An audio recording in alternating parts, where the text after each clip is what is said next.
had a good memory, but I Yeah, think you're right. Yeah. yeah. I think it's at least 6 since I left Malaysia, so about 6 or 7 years. Oh my But goodness. you went back to Thailand with your mom, right? Afterwards, or she came to Mm, visit you? no, Karina's mom came to visit us Oh, when we were Karina's mom. there. Yes. So the little bit of the background is basically we met in southern Thailand, not quite in the armpit of southern Thailand, but pretty close to the coconut plantations of Trong, which I picked because of the fact that they still spoke Hokkien Chinese. Some of the people, I thought it was one of the more Chinese towns that I found in the South. And lo and behold, I had to get some ID photos along with some other co-teachers, and I met two lovely people, you and your cousin, yeah? Yes, me and Karina, best friends from where is it? University we met. So Yeah. we're not actually related. So we're just best friends that we've met in university together in Toronto here. Okay. I mean, Yeah. that was the big thing. Like, people didn't know that if you were sisters, if you were cousins, if you were lovers, what was going on, right? Yeah, So no one knew. It was yeah, funny. it was such a kind of a special time, I think, for Trong, because it was kind of an influx of foreigners living there at that time. Yeah. And it was so funny because I was there before the pandemic. I went to visit Dave, and of course it was the same old characters, Ben and a couple of Yeah. other guys. So that hasn't changed. Change. Yeah, for sure. And so what brought you guys to Thailand? So it's funny because I tell my students the story all the time, but we were both working in Toronto. We were downtown Toronto. I was working for an investment bank. Karina was working for an editing company, a writing company, and we hated our jobs. Like, we couldn't stand them. And we were just like, we have to get out of here. This cannot be life. Like, this can't be it. And so I always had my teaching degree. But I was like, let's travel. Let's go teach abroad somewhere. She's like, okay, let's do it. We took a course to teach. She took a course. We took it together to be able to teach abroad. And then we started Googling. People were like, Thailand's a nice place. The money goes pretty far in terms of our Canadian dollar. Like, you should be able to live a decent life. You talk to other people about the experience of being Black in that country. And, everyone's like, yeah, people are really friendly. It's a good place. And so we're like, okay, let's look into Thailand. And then we did a little more research. By the time we found an agent who was basically the connect between the public school we ended up working for. And he was like, yeah, we have a position here in Trang. And I was like, Trang. And I was like, I love it. It's in the South. It's hot. Let's do this. And so we booked a ticket and we were out literally like a month later. Yeah, for sure. I mean, Trong definitely has its own little unique gravity, that's for sure. Yeah. I wish it was just a little bit closer to the coast. I took that know. epic scooter trip across with the ferry one time to go to Yeah. I think Kantong or Yantong Beach or whatever else, which is always a favorite one. Yeah, that was a Yeah. pretty good day we had on that. It was. I think that was one of the things I enjoyed so much about hanging out with you too. It's like we explored places that me and Karina would have never known or even thought to go. And then we always felt safe too. So it was just like, yeah, let's do this. Like, it was very much a family vibe. I loved it. Oh yeah, for sure. We had a really good group there for a couple of months together as we were kind of working together and hanging out. And then, of course, Dave and Meow had the corner spot, which turned out to be a good hangout for everybody. Oh, but what a cast of characters. And I think that's the thing that enthralled me or enchanted me immediately with both of you guys, is the fact that you were Black and teaching in Asia in this profession, which is racist as hell. In the sense that they always want a white face, and they'll get a kid from Poland who can't even speak English over a person of color who's like 10 times qualified and so forth. Yeah. So I was happy to see that they were a bit more receptive Open. there. Yeah. As opposed to like some of my friends in China that they've had hell as a person of color until they learn Chinese, and then that everything's fine. Yeah, they don't judge once they get the skill, pretty much. That's interesting. Yeah, it's kind of that's the thing. If you have skill, they'll accept it so much. But the initial response, of course, is they just have no experience with people of color. It's 90% Han and Chinese, and so it's a time machine. They're just so far removed. But I would say that the type of racism is more like maybe like a xenophobia, as opposed to a sort of the vitriol and the racism that we have here. And so I was been completely shocked over this transition, of course, in this whatever alternative timelines that we know that we're in because things are so bizarre, is I could never understand the Canadian sort of Trumpism or the Canadian sort of make America great again, but in the Canadian version. How many Canadian expats, usually uptight white males, are so, like going for it? I'm like, you're Canadian. Like, how does this even apply to you? Aside I from don't know. we're adjoining country. Yeah, I don't know. I wish I could tell you, but I think it's the same underlying like current. There's this idea of like, we want to keep things the way things are. And there's this, everything else that's different from who they are is then like an attack to them. And so, and the thing about Canada is, or let's not say Canada, Toronto in particular, it's very diverse, but the rest of Canada is not. So for the most part, you're having like, if you go drive outside of Toronto a couple of, kilometers or so, it's like, it gets very, very rural and very, very sparse. You don't see as many immigrants, people of color. And so again, their outlook is just very different. Their ideas are very different. And it comes back to this, they kind of have that mentality, like, let's make Canada great again. Let's, we have to come together and everyone else is, a problem more or less. And it's pretty sad, unfortunately. Well, it seems like there's this thing even with immigrant families, which is let's close the door behind us. And that's a conversation I've had with some other immigrants, even some other countries. I ran into two guys who were Pakistani who had relocated to UK, and one was for Brexit, one was against Brexit. And so they had a pretty good debate. And then basically I said, well, that's kind of odd. I mean, you guys both come from an immigrant family. Why is immigration such an issue for you guys? And he said, well, the mentality is that, okay, we're in, so let's close the door because we know that it's going to cause problems and so forth. And we have a lot of that here as well. I mean, I have people in my own family that, obviously are Mexican, but don't have really sort of strange ideas about immigration, which is bizarre to me because anybody that's driven across this country knows that we have more than enough resources to take on as much as we need, right? But honestly, that's how it goes. Yeah, it definitely comes from like what's the word am I looking for? It's a mindset of it's like a fear mindset or like a lacking where there's scarcity. Just not enough scarcity mindset. Thank you. That's what I was looking for. Of course, yeah. That's what drives the engine for the most part in this case. 100%. So you finished out your time in Thailand. I did a runner. I left early after you did. Yeah, left. I didn't finish my contract. There was some things when we changed our schedule, they gave me some course loads that I thought the reason why they wanted me to do that was, because it was expensive and they give it to the foreigner. So I said, no, I'm going back to make more money, but it was lovely. So you guys finished and then what happened? You came back to Toronto and then went into regular teaching or? Yeah. So that's basically it. The intention was to come back to Toronto, save a little bit more money and possibly go away to a Spanish speaking country. So we were looking at Chile and Costa Rica. And by the time we got here, it's just like you got caught up in the normal run of the mill life. It's crazy how fast. So came back, I forgot what I did. I ended up getting like a telemarketing job for a little bit. And then from there, I was able to get a job at a private school. And then Karina really got into her writing career. And so we ended up just like digging really deep into making like roots here in Toronto. And so now we're here, but yeah, so we never ended up going away again, sadly. That's the thing about it is, that was always been my hesitation about returning because, I figure my next move will be my last move, so to speak. And so I have to sort of decide at that case. Where you're right. I mean, you show up, and then of course, going through the pandemic for us, we were in Copenhagen in January when I got the sort of strange messages on WeChat, the Chinese Twitter platform, from my cohorts in Wuhan, and it was science fiction sort of very scary, like people dropping in the streets and so forth. So I said to Gail, let's cancel everything because I was thinking SARS at that time. I said we can't go back.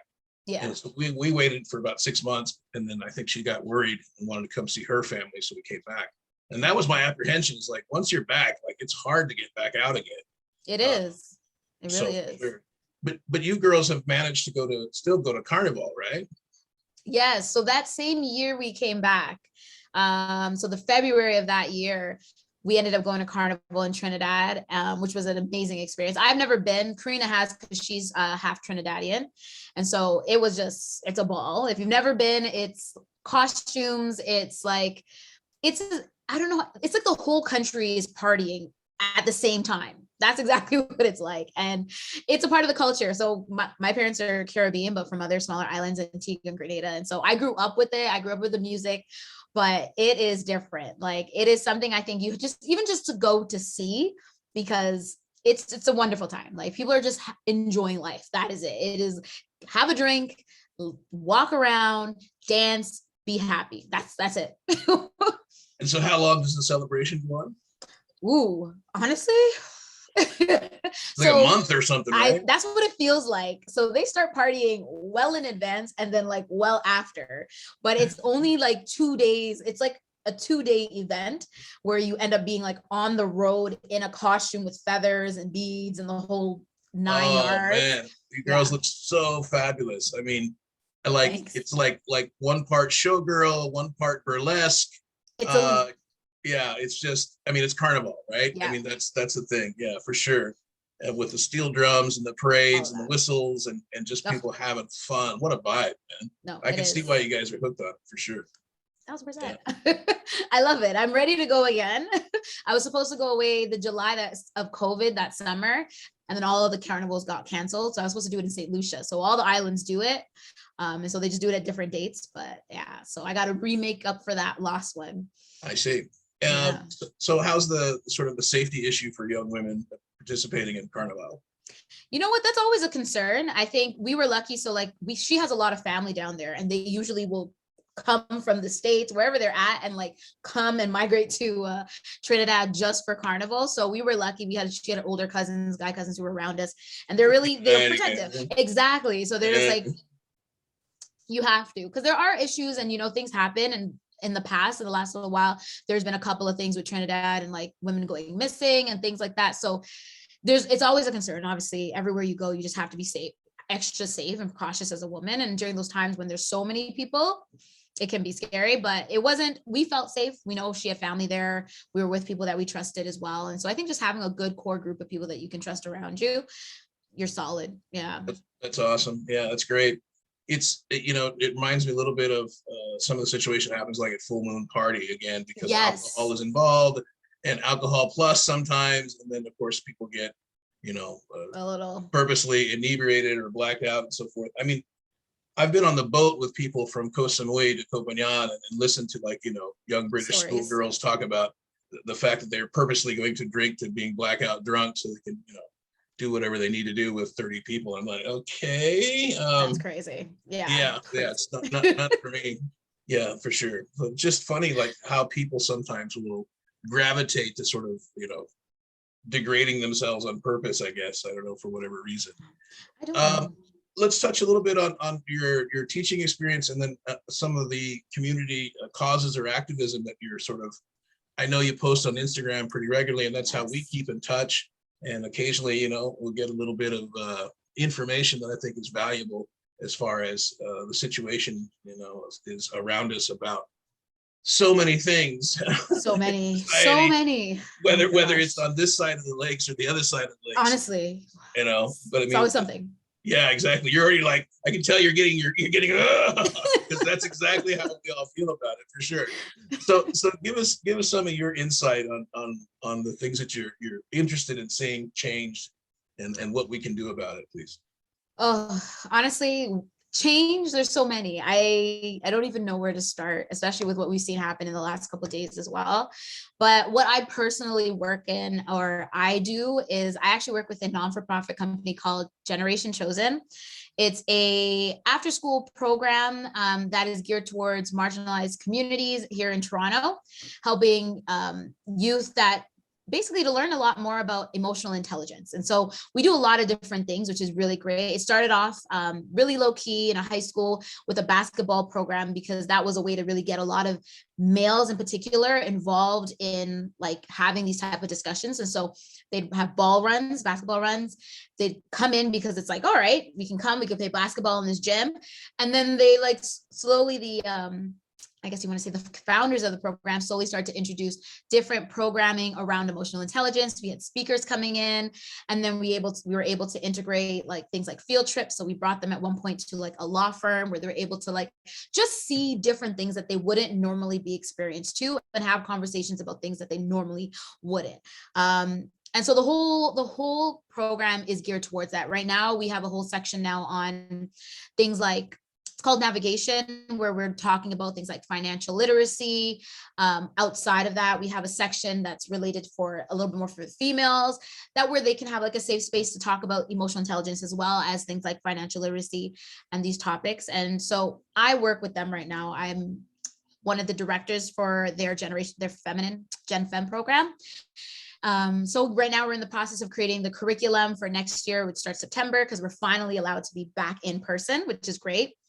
And so we're really excited to see who we can come in, places that we can go, and just different conversations we can have with the youth in the city that don't really get these opportunities, because there's just a lot lacking. Our school system can only do so much. Our teachers can only do so much. And I literally can speak from experience. I am a teacher. I know you know that, but for those that are listening, I'm an educator with the Toronto District School Board here in Toronto. And so it's a lot. Teachers alone can't do it all. And so trying to teach students the curriculum, and then on top of it, like life skills and emotional intelligence and all these other pieces of the puzzle that really help to make well-rounded people in society, it's a lot. So we at Generation Chosen are trying to kind of balance it out and give in that way as well. So yeah, that's kind of some of the things that I really work towards and care about right now. I care about a lot more, but there's only so much you can do, right? Pick our battles for sure. And I like the idea that the approach here is for sort of the EQ prospect, the emotional aspect of learning, or the emotional quotient for having emotional intelligence, because now we are now realizing it's that ability to socialize and network with other people that actually create the opportunities that we're looking for, seeking for, to sort of level up or better ourselves in life, if possible. Exactly. And if we're talking about some sort of maybe equality in these situations for people, and the fact that we're trying to basically give them the tools or skills they need so they can have a be bit successful. But yeah, at least be farther ahead in the race and so forth. In this case, what's some of the data for the numbers that you're talking about when you talk about marginalized students or population? What kind of numbers do you have in your program? Oh, so that's a really good question. We've had oh my goodness, now I'm trying to think. I wish I knew for sure.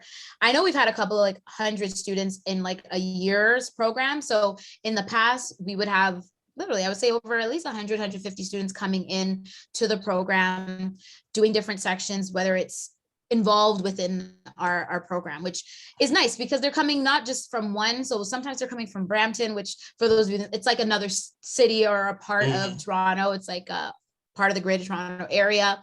And so students really gravitated towards it just because they're allowed to be with their friends. They're in a space where they feel comfortable with other people that are, similar to them. And then they're kind of getting things out of it. Sometimes we had prizes, we would give away grants. We have a lot of different initiatives to try to get them involved and then get them learning at the same time. And so like you said, the key is really to allow them to start to look at how they can help themselves and better themselves in these spaces, because emotional intelligence is really one of the things that is lacking when students are, or not even just students, when people have been through trauma in their life or hard times. That is one of the areas of the brain that struggles to develop in the ways that it normally would, to be making better decisions. And so when we start to understand, well, why do I want to fight somebody when they do something I don't like, versus why can't I have a conversation with them? When those things start to click, when they start to realize their own emotions, and then we give them tools to try to better. So whether it's meditating, whether it's writing down, whether it's when we start to have some sort of resources to try to change our ways, I think it's all working together to then actually try to help them achieve things that they may not be able to achieve. And then one of the other things that we do is also help them out with job opportunities. So we try to help out in many different facets in the program, which is, I guess, one of the beauties of it, really. Well, that's awesome. I mean, it's the old adage of, all the starfish washed up on the beach, right? And the little kid throwing one at a time. The guy's like, what are you going to do, right? all of them were on the beach. So well, it's not going to matter. He said, well, it'll matter to that one, right? Exactly. And that's the whole thing about teaching. I've always said that too. Is like, okay, if I can make at least one connection, in this class today, It's something. that'll be something, because you never know what the effect is going to be. Yep.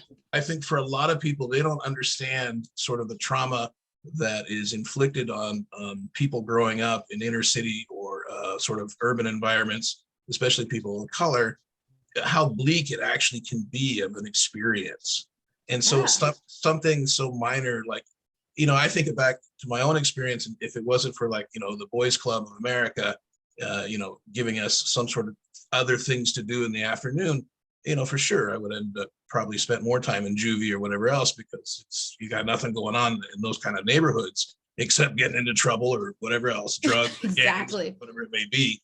And so sometimes just having one little place rope or anchor or something thrown out can make a difference. If it's just playing basketball in the afternoon in a supervised environment, at least it's safe. That's the idea, is getting that reprieve just to have enough of a space to put in that information you're talking about. Is like, okay, how do I develop my mind beyond what's happened to me through trauma and through, the other situations that cause some developmental issues. And we know that's a fact, that trauma is definitely causing effects on the brain for behavior and the way that we make decisions and so forth. And I think the more that we accept that, the more that we can sort of fix it or try to find a solution for it, in theory, of course. Yes. I mean, you guys are a nonprofit, so that means that you're also either raising money or getting grant money somehow. Grants, yeah, exactly. And it seems like these are the things that the city or the government or the provinces should probably be promoting on their own, but they don't. Yeah. It's hard. Yeah. That is one of the things, like, we have a whole team that's putting together, doing the grant process, looking for these, searching for them, applying for them. And that's a whole job. And it's not necessarily the easiest one, but I'm thankful and grateful for those in our group that are able to do that and do it, because then we wouldn't be here. We wouldn't be able to give as much as we can give if it wasn't for them. So yeah, it's important if you can get some sort of celebrity endorsement. If you get somebody from one of the teams or whatever else to come on board, you guys, that makes a really big difference, because it adds legitimacy to your program and also gives you an amount of promotion.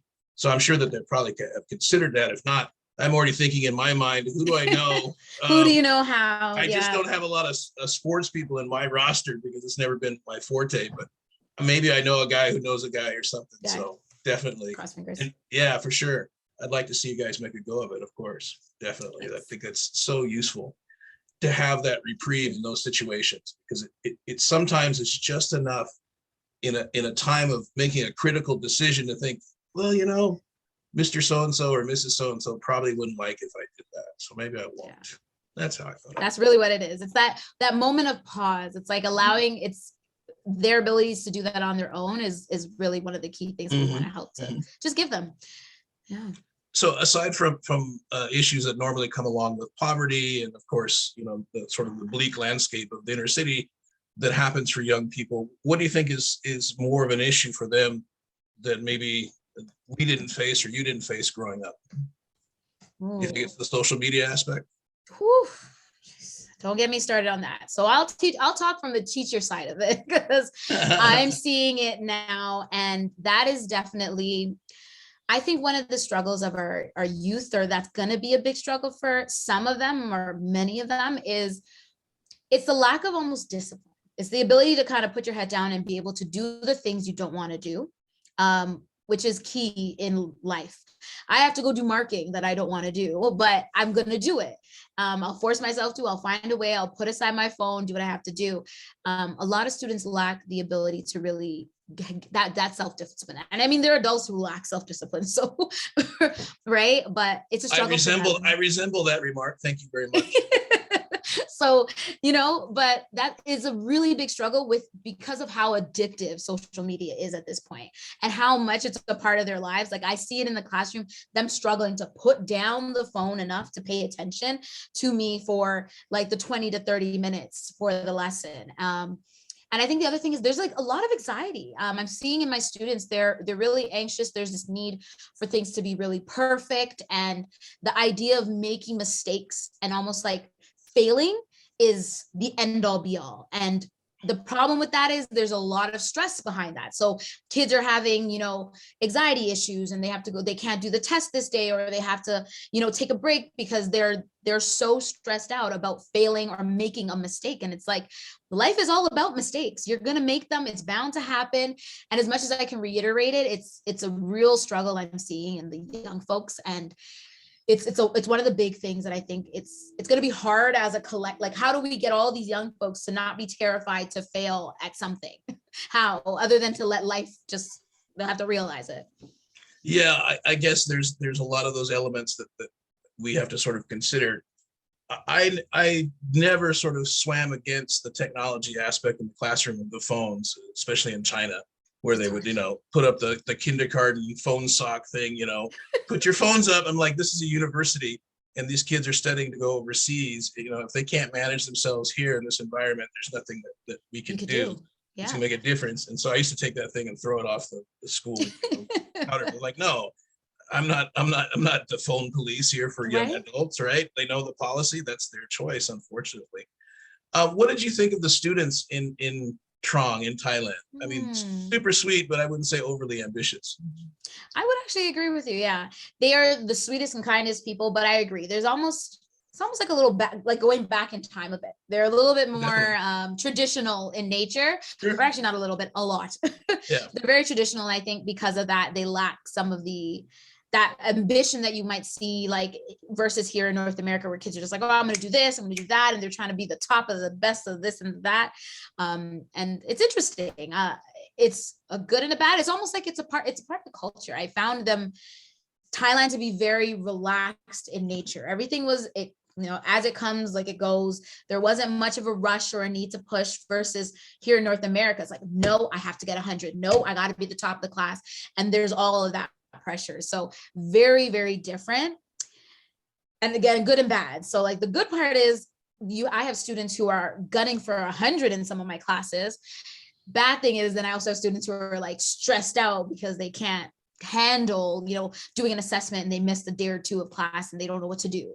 So it's very, very different. I think in Thailand, I appreciated their calm and ease and their like relaxed nature, because I'm very much like that as a person generally. But when it comes to schooling, it's sometimes nice to also have students who are very like, I'm going to be going hard at this. Oh, sure. You think, yeah, you can see the immediate result of your lesson or whatever else like that. Exactly. I always said that in Thailand, because it's sort of a regimented sort of strata, like a caste system, so to speak. Yes. And so even if you had a student who could do really well, they knew that unless they had connections, they probably wouldn't get very far ahead. And so they just, relax, right? It's like, why stress yourself out over it, for sure, in that case. I remember I can't remember, one of you had a huge workload, and it was like so many different classes, and I thought, man, you got the short end of the stick on that one. And remember, it was brutal because it was like someone was teaching like, 2-3 classes of this and 2 classes of that. And it was like, rock, paper, and scissors, who's going to do this? Who's going to do it? Yeah. And that's the feeling that I got sometimes with the foreign teachers, is like, let's just give it to them. Yeah. We don't want to do it. We can't do it. Give it to them and they'll do it, and so forth. And again, because of that sort of laissez-faire feeling of the students, you don't make a lot of progression in I think in a short period of time. That's true. Which I wasn't really used to. So that's the other issue that I had was sort of the lack of drive from the students. I was very spoiled working with Chinese students who were ultimately overly ambitious. Yeah, sure. No, that makes sense. It's true. You didn't really see much progress. It was just you're kind of doing this, but are we doing anything? Sometimes it felt like that. Exactly. Sometimes it really felt like that. So do you still talk to your students? I have a few of them. I have a few of them on Instagram. And so sometimes, I'll like a photo, they'll like a photo. It's really cute. I want to go back. My goal, Karina's like, me and Karina have been saying like 10 years. So what, 4 more years until we get to 10 years? If it was 6 years ago, we'll go back in 10 years. And I would love to visit. I miss Thailand so much. I loved it. Yeah, well, it's open now. I've tried to go back 2 or 3 times. The first time was the extra quarantine, all that stuff like that. So I wasn't really interested into it. And so now it's the good time of year to be here. I'm in the other Vancouver in Washington State. And so in this case, I would like to, wait until wintertime. Yeah. So No, that makes sense. Exactly. Yeah, for sure. And you guys are famous for your winters there as well. Oh, I've don't got some remind people me. in Toronto as well that moved over there from China, and the first winter blew their mind. So very good. I'm over it. All right. Well, is there any other questions, comments, or suggestions? Anything you want to throw out there before we take off? I told you about half an hour. It's amazing to see you. You I'm too. biased. I've always loved you. I've always thought you're an amazing personality. Just everything Thank about you you. is fantastic, and I can't praise or brag enough about you as a colleague, as a person, just in general. You're one of my favorite people and always have been. So I appreciate it. You are too sweet, honestly. I am so glad that we met, because I'm telling you, between you, we're like, it felt like a little piece of home as well. Like, it was wonderful. And I was so glad that we were able to have all those experiences in Thailand.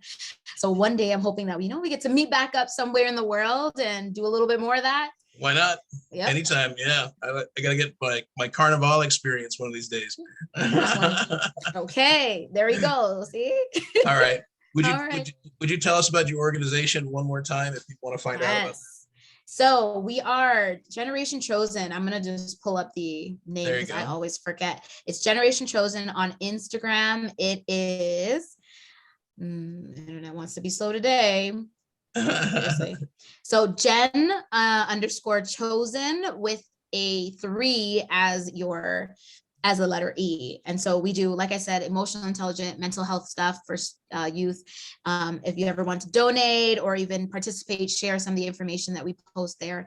It's just a great space, really helpful. And I think we do a lot for the community. And so we just try to give back to those around us, right? That's awesome. That's awesome. So part of my delay was trying to find the picture here in the background. the Dugong Fountain from Trong. Oh, You ever have to go around that? yeah, 1,000 times. Oh my goodness. The clock tower is what I remember in my mind, like perfectly. But yeah, for sure. Good times. Always. Yeah, we'll get back there eventually. Well, thank you for your time, and keep in touch, and I'll look for you online. And once I get everything posted up, I'll send it over to you guys. Sounds great. Thank you for having me. It was a pleasure. I'm so glad I got to speak to you for this little bit. Me too. All right. Well, take care. Be good.